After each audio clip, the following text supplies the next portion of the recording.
One day, hey, no, I'm hearing that our president of the Federal Republic of Nigeria, has declared that Mazi Nnamdi Kanu should be released by next month. Any, since this man is going to help us this particular matter, we go to Leon. Achom ki gente, gegodiante, ki confirm here. If I don't go here, go.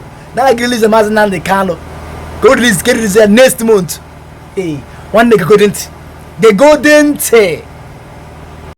compatriots, distinguished elders, leaders of thought, traditional rulers, members of the National Assembly, judiciary, diplomatic community, security agencies, our vibrant youth, and especially my brothers and sisters in the Southeast, good evening. Tonight, I address you at a defining moment in the life of our great nation. Nigeria has always been a country of strong opinions, deep emotions, and powerful convictions. We are passionate people. We care deeply about justice, fairness, dignity, and identity. That passion is not our weakness, it is our strength. But passion must be guided by wisdom. Emotion must be balanced with responsibility. And leadership must be anchored in courage. For years, the matter of Mazi Nnamdi Kanu has remained one of the most sensitive issues in our national discourse.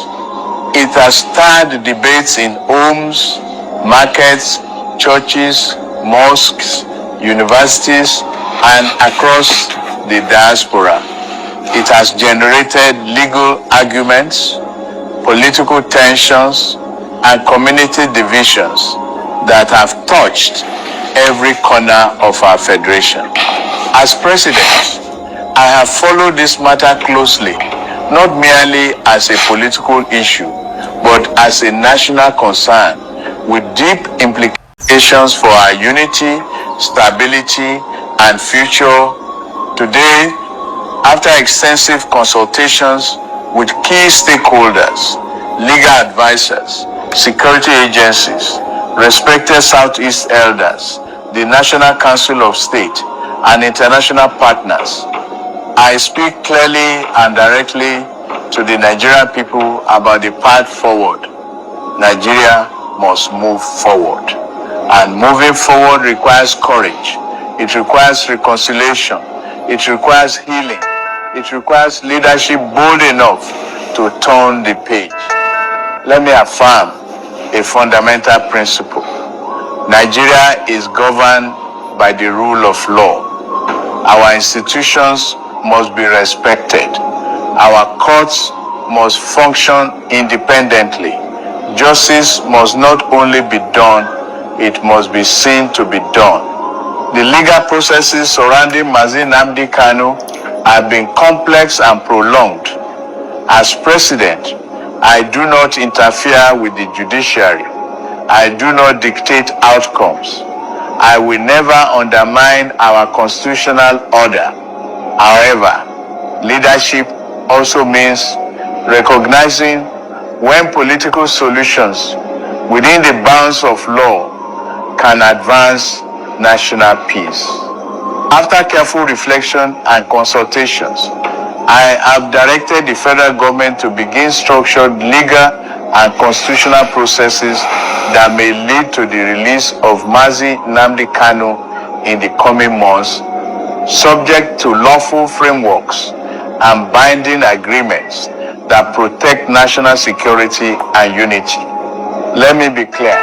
This is not weakness, it is statesmanship.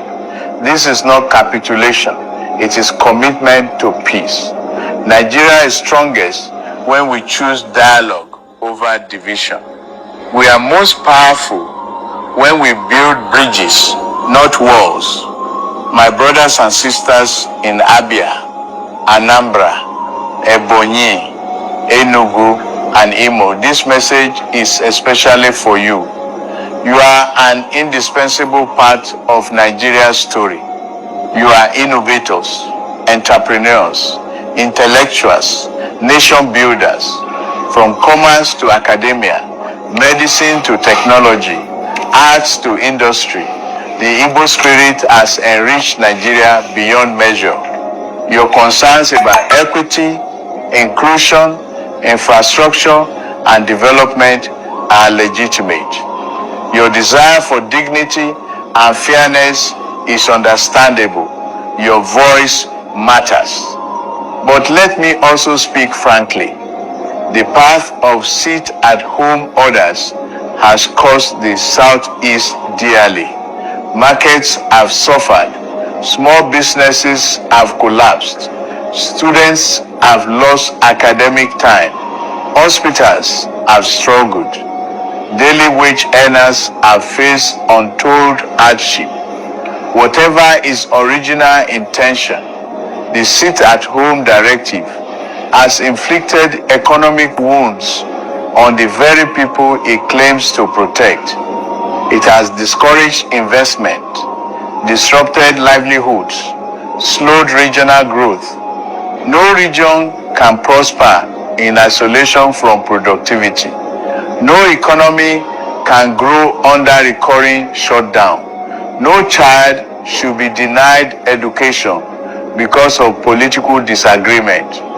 Therefore, as we embark on this new chapter of dialogue and reconciliation, I respectfully and firmly urge the immediate cancellation of all sit-at-home orders across the Southeast. Let our markets reopen fully. Let our schools function without fear. Let transportation move freely. Let investors return with confidence. Let families live without uncertainty.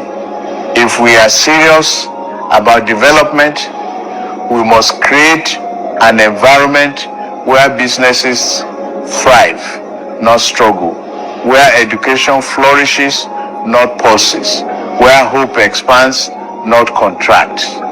To those who feel anger, frustration, or distrust, I hear you. But we cannot heal Nigeria by deepening our wounds. We cannot strengthen our federation by tearing at its seams. We cannot build prosperity on instability. Releasing Mazi Nnamdi Kanu within a lawful framework is not the end of a conversation. It is the beginning of a new one. It will require responsibility from all sides.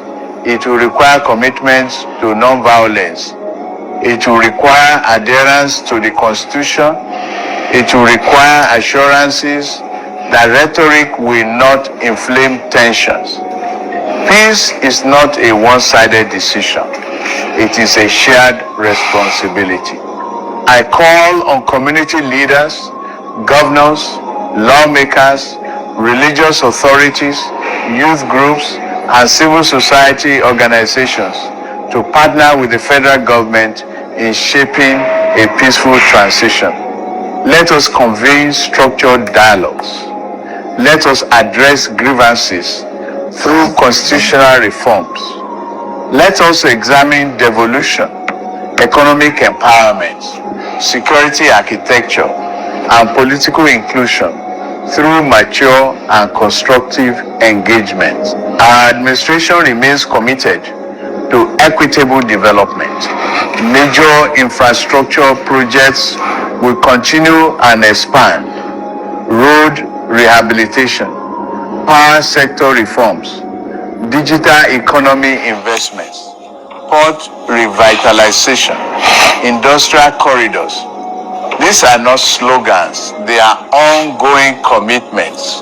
We will deepen engagement with Southeast governors. We will support youth entrepreneurship programs.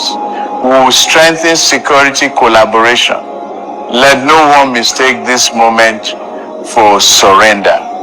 The unity of Nigeria is settled. Our sovereignty is non-negotiable. But unity does not mean uniformity, and sovereignty does not require silence. We can remain one nation while allowing diverse voices to express aspirations within constitutional boundaries. To Nigerian youth across the country, north, south, east, west, you deserve a future defined not by inherited conflict, but by opportunity. Do not allow yourselves to be instruments of division. Do not trade your future for short-term anger. Your energy is needed for innovation, technology, agriculture, manufacturing, creative industries, nation building, not for confrontation. We must redirect national energy from protest to productivity, from agitation to advancement, from suspicion to trust. History will judge this generation not by how loudly we argued, but by how wisely we resolved. In the coming weeks, the Attorney General will outline the legal modalities. These will adhere strictly to constitutional provisions. Transparency will guide the process. Accountability will shape implementation. There will be conditions rooted in law, designed to preserve peace and national cohesion, not punitive measures, but safeguards for stability. This initiative is anchored in the Constitution. We are not acting outside the law, we are acting within it. To Nigerians who may feel uncertain, national security remains uncompromised. The government will not tolerate violence, incitement, or threats to public order. Peaceful advocacy is protected. Violence is not. Dialogue is welcome. Destruction is not. My fellow Nigerians, reconciliation is never easy. It demands humility. It demands compromise. It demands patience. But it also yields peace. Imagine a southeast where commerce flows uninterrupted 7 days a week. Industries operating at full capacity. Schools completing academic calendars without disruption. Investors building factories, technology hubs, agro-processing centers, young graduates finding employment at home instead of searching endlessly abroad. This is possible, but it requires collective will. We stand at a crossroads.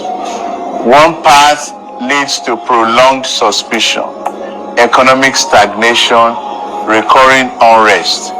The other leads to dialogue, reform, stability, growth. Leadership has chosen dialogue. Now, citizens must choose peace. To Mazi, Nnamdi Kanu's supporters, if release comes under these lawful processes, let it mark the end of confrontation and the beginning of cooperation. Channel your passion into enterprise. Channel your energy into development. Channel your influence into peaceful advocacy. This is the moment we choose renewal over resentment. This is the season we choose rebuilding over retaliation.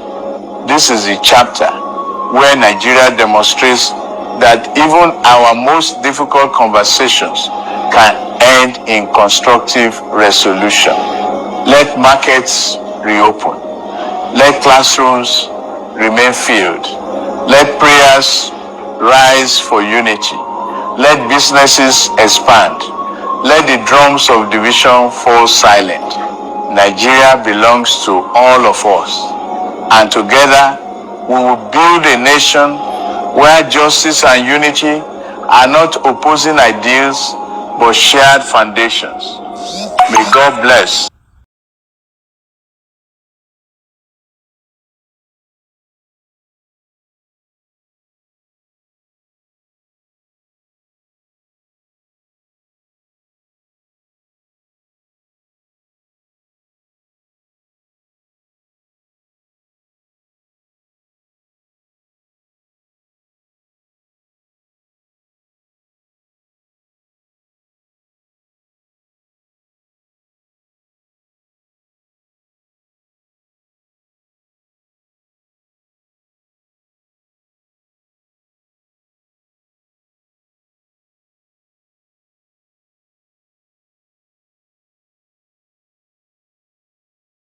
the Federal Republic of Nigeria. Thank you. Nwanne ka ihe chere. Gịnị ka ị chere ọ bụrụ na ya ahụ eziokwu? Hai!